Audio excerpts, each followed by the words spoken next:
वाहेगुरु जी का खालसा वाहेगुरु जी की फतेह। श्री गुरु तेग बहादुर साहिब जी जो धर्म की चादर है, जिन्होंने हिंदू धर्म बचाया है, मानवता की चादर है, उन्होंने जिस हिंदू धर्म को बचाया, आज वही हिंदू धर्म सिखों के हाथ पैर काटने के ऊपर लगा हुआ है। देहरादून के अंदर घटना हुई, सबने देखी, सबको पता है क्या कुछ घटा था। लेकिन इसी प्रकार से यहाँ से बहुत सारे ऐसे लोग बैठे हुए जो खुद को हिंदुत्वी कहते हैं, इनको धर्म का पता ही नहीं कि धर्म होता क्या है, और विदेशों के अंदर बैठे हुए सिखों को, वहां पर गए हुए लोगों को यहाँ से फिरौती की कॉल्स करवाते हैं, फिरौती की कॉल्स। और फिरौती की कॉल्स के ऊपर ब्रम्पटन के अंदर एक बहुत बड़ी प्रेस कॉन्फ्रेंस हुई है। ब्रम्पटन के अंदर जो प्रेस कॉन्फ्रेंस हुई है, जहां पर सिखों ने एक नया डंका फोड़ दिया, वहां पर वो डंका पूरा मैं आगे चलकर आपको सुनाता हूं। लेकिन उससे पहले एक बरतानवी साम्राज्य की महिला है, ये महिला सिखों के बारे में, सिख धर्म के बारे में क्या कहती है। इस लड़की ने भी सिखों के बारे में एक स्पेशल वीडियो बना के डाला है। 2 मिनट का इनका वीडियो है, मैं आपको इनका वीडियो पूरा यहां पर सुनाता हूं। सुनिए ये सिख धर्म के बारे में, गुरुद्वारे के बारे में क्या कुछ कहती है। कई बार आपको स्क्रीन के ऊपर इधर वीडियो देखने को नहीं मिलता, लेकिन उसकी आवाज आती है।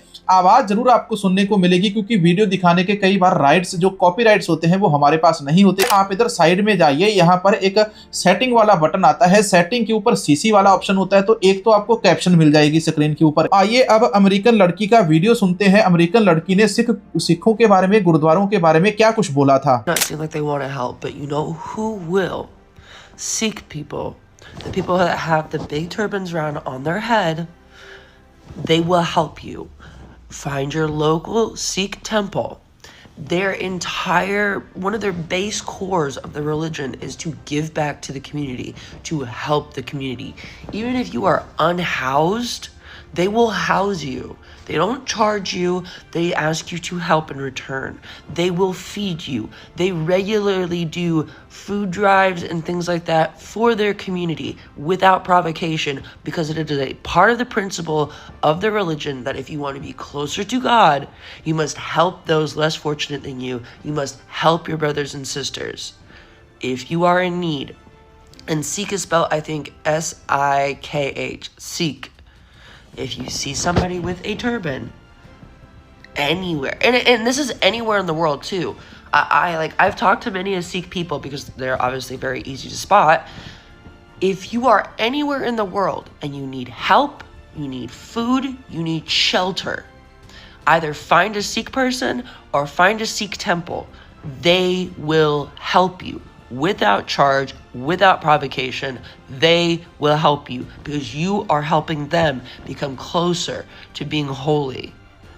If I got any of that wrong about the religious aspect of it, I'm sorry, but this is what I've been told. Just seek shelter with them. Seek help from Sikh people. सारी बातें सुनी और देखी, लेकिन यहाँ पर हमारे देश का गोदी मीडिया एक ही बात को बार बार, उसी लाइन को कॉपी पेस्ट करता है और हर रोज एक नई खबर छापता है। मैं आपको यहाँ पर एक खबर, स्क्रीन के ऊपर कुछ खबरों की हेडलाइंस दिखाने वाला हूँ। आप ये खबरों की हेडलाइन सुन के हैरान रह जाएंगे, यार हमारे देश का मीडिया इस स्तर के ऊपर गिर गया। हमारे देश का गोदी मीडिया, इसकी पहली हेडलाइन मैं बताता हूँ। ये 28 सितंबर 2025 को इन्होंने अपनी अखबार के अंदर छापी थी। अमृतसर में खालिस्तान समर्थक आतंकी मुठभेड़ में घायल, पन्नू के लिए लिख रहा था नारे। मतलब ये पन्नू के लिए नारे लिख रहा था, इसका एनकाउंटर कर दिया गया पुलिस के द्वारा। दूसरी खबर, पंजाब न्यूज, गुरदासपुर में कॉलेज की दीवार के ऊपर लिखे खालिस्तान जिंदाबाद के नारे, इलाके के अंदर तनाव का माहौल। 83 उम्मीदवार बिना मुकाबले विजयी घोषित, मुकाबला हुआ ही नहीं फिर भी उनको जीत दे दी। अब सुनो आगे की एक और खबर सुनो। ये केवल इतना ही नहीं है, यहाँ पर पन्नू के बारे में एक अखबार है, वो सारा दिन पन्नू के बारे में खबरें छापता रहता है। इनको देश के अंदर क्या हो रहा है, देश के अंदर महंगाई खत्म हो गई, महंगाई तो देश के अंदर रही नहीं, भारत का जो रुपया है उसने डॉलर को हरा दिया, ये भी नहीं बताते। वो किस प्रकार से ब्रिक्स वर्सेज नाटो की लड़ाई चल रही है, इनको ये भी नहीं पता। लेकिन इनको ये पता है कि पंजाब यूनिवर्सिटी के अंदर जाकर सिखों ने, पंजाबियों ने और किसानों ने ट्रैक्टर चलाया और दंगा किया। इसके बाद ये दूसरा लिखते हैं, खालिस्तान जिंदाबाद के नारे लिखने वाले गिरोह का भांडाफोड़, BKI के 7 गुर्गे गिरफ्तार। अब इसके आगे और सुनो, कनाडा के अंदर क्या हुआ, कनाडा वाली सुन लो। कनाडा में खालिस्तानियों ने फिर उगला भारत के खिलाफ जहर, तिरंगे का किया अपमान। इसी के साथ ही ये भी यहाँ पर बोल रहे हैं, जाने क्या बोल रहा है आतंकी पन्नू। पन्नू ने अपने पिछले वीडियो में कहा कि 13 दिसंबर 2001 में हिंदुस्तान संसद में कश्मीर की आजादी की आवाज गूंजी थी, तब हथियार बम थे। 24 साल बाद एक बार फिर से भारतीय संसद में आवाज गूंजी गूंजेंगी, लेकिन इस बार हथियार के तौर के ऊपर हर सांसद के हाथ में सवाल होगा, क्या भारतीय कब्जे वाला पंजाब आजाद देश होना चाहिए या नहीं होना चाहिए। ये खालिस्तानी लीडरों को खालिस्तानी लीडर थोड़ा ना बोलते हैं, ये तो इनकी जो सरकारी भाषा है उस हिसाब से चलते हैं।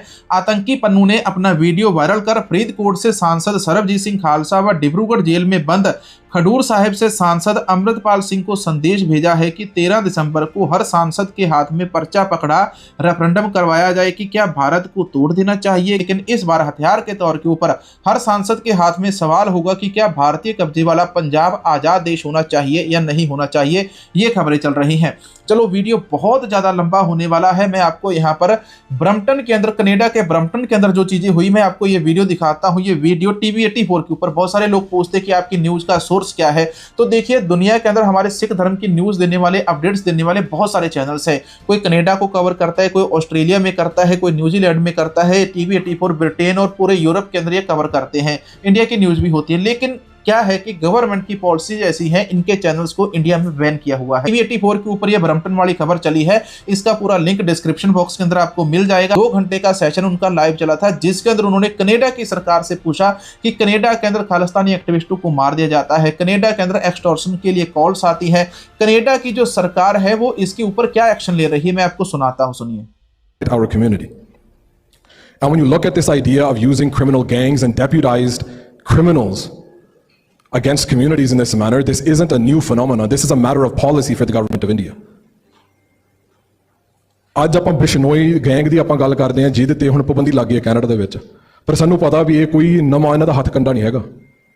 80ਵਿਆਂ ਦੇ ਵਿੱਚ, 90ਵਿਆਂ ਦੇ ਵਿੱਚ ਜਿਹੜੇ ਬਲੈਕ ਕੈਟ ਸੀਗੇ, ਆਲਮ ਸੈਨਾ ਹੋਈ, ਹੋਰ ਕਿੰਨੇ ਵੀ ਸੀਗੇ, ਇਹ ਜਿਹੇ ਟੋਲੇ ਜਿਹੜੇ ਇੰਡੀਅਨ ਸਰਕਾਰ ਇਹਨਾਂ ਦੇ ਕਰਿੰਦੇ ਸਿਕਿਉਰਿਟੀ ਏਜੰਸੀਆਂ ਤੋਂ ਬਾਹਰ ਹੋ ਕੇ ਜੋ ਸਿੱਖਾਂ ਦੇ ਖਿਲਾਫ ਹਿੰਸਾ ਵਰਾਉਂਦੇ ਸੀਗੇ, ਇਹ ਇੰਡੀਅਨ ਸਟੇਟ ਦੀ ਨੀਤੀ ਹੈਗੀ ਆ। ਇਹ ਕੋਈ ਇਤਫਾਕ ਜਾਂ ਕੋਇਨਸੀਡੈਂਸ ਨਹੀਂ ਹੈਗਾ। This is a intentional, premeditated, explicit policy decision by the government of India to use criminal gangs to target Sikh activists and dissidents, their family members, and to sow chaos. Human Rights Watch, Insaf, and a number of other human rights organizations have documented the use of these death squads throughout the 80s and 90s, and now it's happening with Lawrence Bishnoi and his gang as well. But the fundamental thing is that these gangs are deputized and directed by the government of India. Canada's Deputy Foreign Affairs Minister appeared before a parliamentary committee and explicitly acknowledged that it's India's Home Affairs Minister. This isn't some rogue officer sitting away and working off the corner of his desk. This is the second most powerful man in India who is coordinating the violence using information that was collected from the consulates and embassies in Canada across this country. After Bhai Hardeep Singh's assassination, shortly afterwards, Narendra Modi appeared at an election rally and said, made this comment multiple times, boasting and taunting Canada that Modi's India enters the homes of its enemies and kills them. Ajit Doval, who's India's national security advisor, Natalie Drouin's counterpart, a couple of years ago, he went on the record speaking to a police graduating class at their training academies, who talks about how civil society is the new frontier of warfare. This is a senior official that attended the G7 with Prime Minister Modi, with Prime Minister Carney, shook hands and sat in that room and discussed trade deals. It's individuals who are boasting, celebrating, bragging about carrying out extrajudicial assassinations against our community in this country. And these are the individuals that Canadian government officials are meeting in back rooms during photo ops and shaking hands with. So when we talk about the need for these town halls, it's because of this trust deficit. It's because this violence is being coordinated by India, and this government's lack of action, the lack of public accountability, and the lack of transparency are enabling this violence. So ਅਖੀਰ ਦੇ ਵਿੱਚ ਜਿੰਨੇ ਵੀ ਵੀਰ ਭੈਣ ਆਪਣੇ ਇੱਥੇ ਪਹੁੰਚੇ ਹੈਗੇ ਆ, ਸਾਰਿਆਂ ਦਾ ਤਹਿ ਦਿਲੋਂ ਧੰਨਵਾਦ करना ਚਾਹੁੰਦਾ ਹਾਂ। अब इनका जो पूरा वीडियो है, इनके पूरे वीडियो का लिंक मैंने कमेंट सेक्शन के अंदर दिया हुआ है, तो वहां से जाकर आप इनका पूरा वीडियो देख लेना। लेकिन अब मैं आपको एक और बड़ी खबर बताने वाला हूं। ये बड़ी खबर हमारी नागालैंड से सामने आती है। नागालैंड के अंदर एक सिख महिला है, सिख लड़की बच्ची है, इनका नाम है डॉक्टर प्रीतपाल कौर। डॉक्टर प्रीतपाल कौर को वहाँ के लोग मसीहा कहते हैं। वहाँ के लोग मसीहा क्यों कहते हैं? क्योंकि इन्होंने नागालैंड के जो ट्राइबल लोग हैं उनके लिए बहुत अच्छा समाज भलाई का कार्य किया और उनके लिए हमेशा आवाज़ बुलंद करके स्टेज के ऊपर सामने आती हैं। Why Nagaland calls IPS officer doctor Pritpal Kaur तमसोलाम a protector doctor Pritpal Kaur है। इन्होंने नागालैंड के लोगों के लिए इतनी बार आवाज उठाई, इतने उनके काम किए हैं, इतना उनका समर्थन दिया, उनका भला किया, अच्छे कार्य किए, इसलिए नागालैंड के लोग इनको प्रोटेक्टर मानते हैं, इनको भगवान मानते हैं, इनको वो अपना सब कुछ मानते हैं। अगली अपडेट मैं आपको बता देता हूं, वो भी एक लड़की के साथ जुड़ी हुई है। ये लड़की ऑस्ट्रेलिया से सामने आती है। ऑस्ट्रेलिया के मेलबर्न शहर के अंदर एक लड़की के द्वारा, जो कि चित्रकार पेंटर थी, उसने दीवार के ऊपर शहीद भाई जसवंत सिंह खालड़ा जी की जो तस्वीर है वो अचानक से बना दी। उसको सामने तस्वीर दिखी और उसने बना दी, लेकिन जब उसकी तस्वीर सोशल मीडिया के ऊपर आई और उसकी तस्वीर को इतने सारे लाइक मिले तो वो हैरान रह गई कि आखिर ये कौन सा व्यक्ति है जिसकी मैंने तस्वीर बना दी। उसको उस समय तक नहीं पता था कि मैं शहीद भाई जसवंत सिंह खालड़ा की तस्वीर बना रही हूं।